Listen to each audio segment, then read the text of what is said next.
Hello আসসালামু আলাইকুম viewers, আরেকটি নতুন ভিডিও নিয়ে আপনাদের সামনে উপস্থিত হলাম। আজকের ভিডিওতে মূলত আমি আলোচনা করব দেশি মুরগিকে ওষুধ ছাড়াই কিভাবে কৃমি মুক্ত করবেন বা কৃমি তাড়াবেন।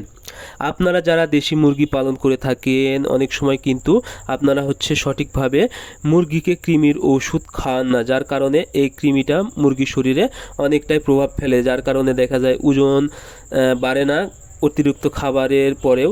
তারপর ডিমের প্রোডাকশানে থাকলে ডিমের পার্সেন্টেজ কমে যায় বা বিভিন্ন ধরনের সমস্যা দেখা দেয়। এই জন্য মুরগিকে কৃমি মুক্ত করা অত্যন্ত জরুরি। কিন্তু আপনারা অনেক ঝামেলা মনে করে এই কৃমির ওষুধ বাজার থেকে কিনে আনেন না, বা কম মুরগি হয় বড় প্যাক থাকার কারণে আপনারা মুরগিকে কৃমির ওষুধ খাওয়ান না, যার কারণে মুরগির বিভিন্ন সমস্যায় আক্রান্ত হয়। এখন আপনাদেরকে বুঝতে হবে যে মুরগিকে কৃমি মুক্ত করা কিন্তু অত্যন্ত জরুরি। এর জন্য আপনারা ওষুধ ছাড়াও প্রাকৃতিকভাবে কিছু জিনিস যদি খাওয়াতে পারেন তাহলে মুরগির কৃমিকে তাড়াতে পারবেন এবং মুরগিকে কৃমিমুক্ত করতে পারবেন। এখন আপনারা বুঝতে হবে যে আসলে মুরগির কৃমির লক্ষণ কী কী, অর্থাৎ কৃমি হলে কিভাবে বুঝবেন। সর্বপ্রথম যে বিষয়টা সেটা হলো মুরগি চিকন হয়ে যাবে। আপনি মুরগিকে খাবার দেওয়ার পরে ওজন বাড়বে না, চিকন হয়ে যাবে।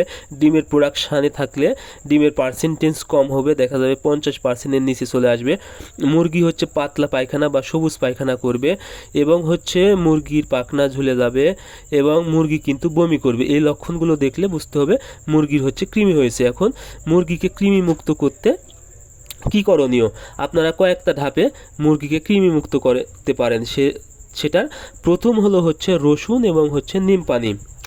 রসুন আপনারা 4 কোয়া এবং 10টা নিমের পাতা 1 লিটার পানিতে রাতে ভিজিয়ে রাখবেন এবং সকালে মুরগিকে বাসি পেটে খাওয়াবেন, অর্থাৎ কোনো খাবার দেওয়ার আগেই যদি মুরগিকে এই পানিটা খাওয়াতে পারেন আশা করি মুরগি কৃমিমুক্ত হয়ে যাবে এবং বড় কৃমিগুলো খুব দ্রুত সুস্থ হয়ে যাবে। 2 নম্বর যে বিষয়টা সেটা হলো কাঁচা হলুদ এবং কালো জিরা। কাঁচা হলুদ 1 ইঞ্চি এবং কালো জিরা 1 চামচ। এগুলো আপনারা সুন্দর করে গুঁড়া করে সিদ্ধ ভাতের সাথে অর্থাৎ নরম ভাতের সাথে যদি মিশিয়ে 3 দিন খাওয়াতে পারেন মাসে, আশা করি আপনাদের মুরগি কৃমিমুক্ত হয়ে যাবে এবং লিভারের জন্য অনেক ভালো কাজ করবে। কারণ মুরগিকে কৃমির ডোজ দেওয়ার পরে কিন্তু লিভার টনিক খাওয়াতে হয়। এই জন্য আপনারা যদি এই ডোজটা দেন তাহলে কিন্তু কৃমিরও কাজ করবে এবং লিভারের জন্য অনেক ভালো কাজ করবে।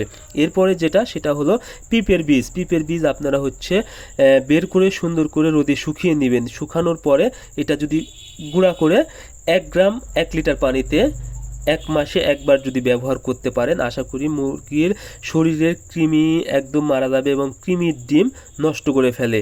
সো আপনারা এই 3টা পদ্ধতি যদি মেনে চলতে পারেন মাসে একবার করে, আশা করি আপনাদের দেশি মুরগির কোনোভাবে কৃমি হবে না এবং কৃমিমুক্ত থাকবে। তবে আপনারা অবশ্যই 1 সপ্তাহ পর পর মুরগি রাখার জায়গা পরিষ্কার করে নেবেন, তাহলে আর মুরগির কৃমি হবে না। সো আজকের ভিডিও পর্যন্তই। পরবর্তী ভিডিও পেতে চ্যানেলটি সাবস্ক্রাইব করবেন। ধন্যবাদ সবাইকে।